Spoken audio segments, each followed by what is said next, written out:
چاغری bag کی وفات کے بعد سلطان طغرل بیگ بھی زیادہ عرصہ زندہ نہ رہے اور 4 سال بعد سلجوکیوں کا پہلا سلطان اس دنیا فانی سے رخصت ہوا۔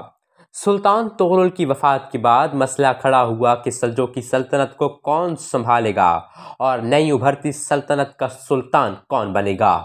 سلطان طغرل کی کوئی اولاد نہ تھی، جبکہ چاغری بیگ کے 3 بیٹے تھے: الپ ارسلان، سلیمان اور کاؤرد بیگ۔ سلیمان الپ ارسلان کا سوتیلا بھائی تھا، جبکہ الپ ارسلان کی سوتیلی ماں نے چاغری بیگ کی وفات کے بعد سلطان طغرل سے شادی کر لی۔ سلطان طغرل الپ ارسلان کو بے حد پسند کرتے تھے اور الپ ارسلان سے ان کی محبت سب کے سامنے تھی۔ اس کی وجہ الپ ارسلان کی قابلیت اور ذہانت تھی، جو طغرل بیگ کے دور میں کھل کر سامنے آ چکی تھی۔ سلطان طغرل الپ ارسلان ہی کو اپنا جانشین مقرر کرنا چاہتے تھے، مگر الپ ارسلان کی سوتیلی ماں نے سلطان طغرل پہ دباؤ ڈالا کہ وہ سلیمان کو اپنا جانشین مقرر کر دیں۔ الپ ارسلان کی سوتیلی ماں اور سلجوکی کچھ امراء کے دباؤ میں آ کر سلطان طغرل نے اپنا جانشین سلیمان کو مقرر کر دیا۔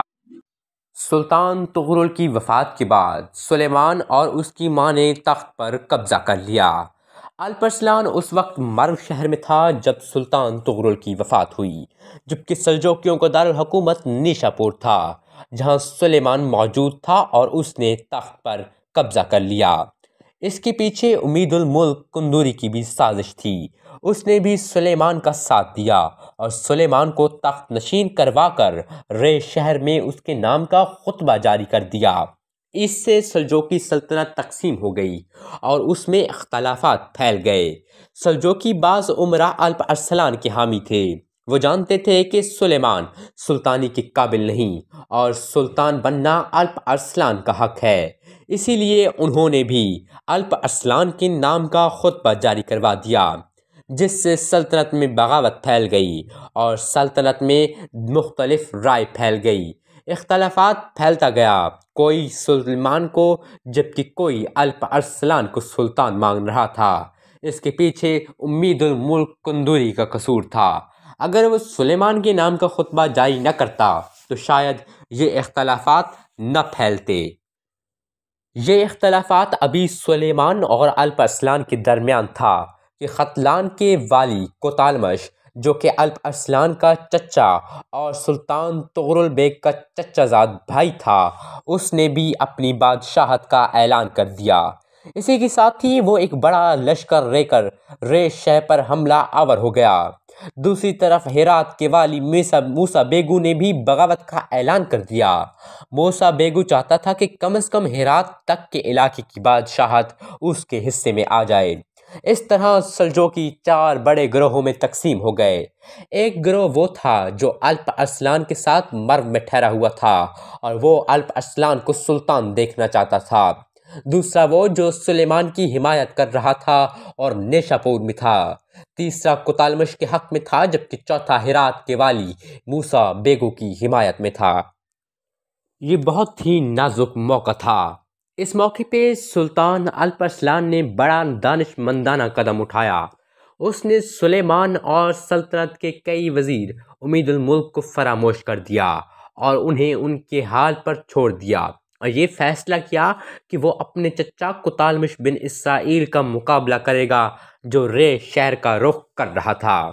سلطان کے اس فیصلے سے نہ صرف سارے امراء نے اتفاق کیا، بلکہ سلطان الپ ارسلان کے بیٹے ملک شاہ سلجوکی اور اس کے وزیر نظام الملک توسی نے بھی سلطان کے فیصلے کو سراہا۔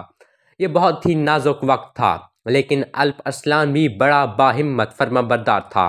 اس کی جگہ کوئی اور ہوتا تو ان حالات کو دیکھتے ہی ہمت ہار بیٹھتا، لیکن الپ ارسلان نے ہمت نہ ہاری اور وہ کوتالمش کی طرف بڑھا۔